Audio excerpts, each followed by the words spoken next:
बिस्मिल्लाहिर्रहमानिर्रहीम। सबको मेरी तरफ से अस्सलाम वालेकुम। आज की वीडियो में हम 12 असूल पढ़ने वाले हैं, 12 रूल्स पढ़ने वाले हैं टेंस से रिलेटेड। इन रूल्स को आप अगर समझ लेते हैं, याद कर लेते हैं, तो आपको, मुझे उम्मीद है कि तमाम टेंसेस क्लियर हो जाएंगे। ठीक है, तो बग़ैर टाइम ज़ाया किए हम शुरू करते हैं। रूल नंबर 1, जितने भी टेंस हैं, 12 टेंस हैं, 12 टेंस में से 6 जो टेंस हैं वो हैं कंटिन्यूस टेंस, जैसे present continuous tense, past continuous tense, future continuous tense. Present perfect continuous tense, past perfect continuous tense और फ्यूचर परफेक्ट कंटिन्यूस टेंस। इन 6 टेंसेस में वर्ब की फर्स्ट फॉर्म प्लस आईएनजी, जिसको हम फोर्थ फॉर्म ऑफ वर्ब भी कहते हैं, सिर्फ first form of verb plus ING यानी fourth form of verb use होगी। इसके अलावा किसी भी टेंस में fourth form of verb use नहीं होगी, यानी आईएनजी वाली फॉर्म किसी भी टेंस में इन 6 टेंसेस के अलावा यूज़ नहीं होगी।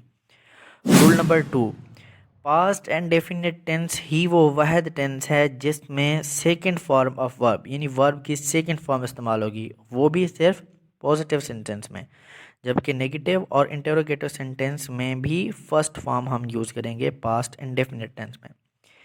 रूल नंबर 3 है कि 12 टेंसेस में से 3 टेंस जो हैं वो परफेक्ट टेंस हैं, जैसे present perfect tense, past perfect tense and future perfect tense.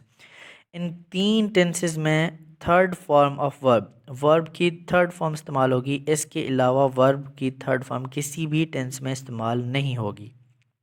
Rule number 4, present and definite tense में pure first form of verb use होगी, पॉजिटिव सेंटेंस में भी, नेगेटिव सेंटेंस में भी और इंटेरोगेटिव सेंटेंस में भी।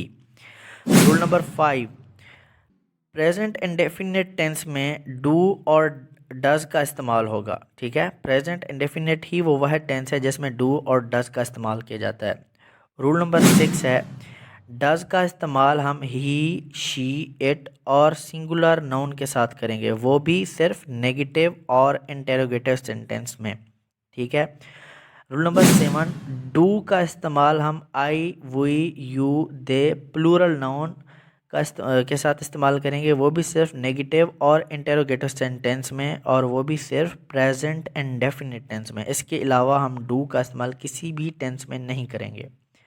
रूल नंबर 8 है कि डिड का वर्ड जो है, डिड सिर्फ पास्ट एंड डेफिनेट टेंस के नेगेटिव और इंटेरोगेटिव सेंटेंस बनाने के लिए यूज़ होगा। डिड हेल्पिंग वर्ब, डिड का जो हेल्पिंग वर्ब है, इसके अलावा डिड का यूज़ किसी भी टेंस में नहीं होगा। रूल नंबर 9 है कि सिंस और फॉर का इस्तेमाल सिर्फ 3 टेंस में होगा, present perfect continuous tense, past perfect continuous tense और फ्यूचर परफेक्ट कंटिन्यूस टेंस। इसके अलावा सिंस और फॉर का इस्तेमाल किसी भी टेंस में नहीं होगा। रूल नंबर 10 है कि नेगेटिव सेंटेंस बनाने के लिए, तमाम टेंसेज में नेगेटिव सेंटेंस बनाने के लिए मेन हेल्पिंग वर्ब के बाद नॉट का इजाफा करेंगे। ठीक है, मेन हेल्पिंग वर्ब के बाद। मेन से मुराद जैसे इज़, एम, आर, विल, शल, ये मेन हेल्पिंग वर्ब हैं। वाज, वर, ये मेन हेल्पिंग वर्ब हैं। ठीक है, अगर आ जाता है विल बी, तो हम करेंगे विल जो मेन हेल्पिंग वर्ब है उसके बाद नॉट लगेंगे, जैसे will not be, shall not be. ठीक है, इस तरह मेन हेल्पिंग वर्ब के बाद नॉट लगा के हम उसको नेगेटिव बनाएंगे। ठीक है। रूल नंबर 11 है कि इंटेरोगेटिव सेंटेंस बनाने के लिए तमाम टेंसेस का जो मेन हेल्पिंग वर्ब है वो सब्जेक्ट से पहले आ जाएगा। ठीक है, यह है rule number 11। Main helping verb मतलब विल हैव बीन है तो विल पहले आ जाएगा, शल हैव बीन है तो शल पहले आ जाएगा, इस तरह हैड बीन है तो हैड पहले आ जाएगा, हैज़ बीन या हैव बीन है तो ये हैव और हैज़ पहले आ जाएंगे सब्जेक्ट से पहले। ये था रूल नंबर 11। रूल नंबर 12 है कि बीन का जो वर्ड है, बीन हेल्पिंग वर्ब है, ये present perfect continuous tense, past perfect continuous tense और फ्यूचर परफेक्ट कंटिन्यूस टेंस, सिर्फ इन 3 टेंसेस में बीन का हेल्पिंग वर्ब यूज़ होगा। इसके अलावा बीन का helping verb, been helping verb, been का वर्ड किसी भी टेंस में यूज़ नहीं होगा। मुझे उम्मीद है कि इन 12 रूल्स को आप जहन में रख के 12 रूल्स को अगर आप समझ गए तो मुझे उम्मीद है कि आपको 12 के 12 टेंस समझ में आ जाएंगे। ये थी हमारी आज की वीडियो।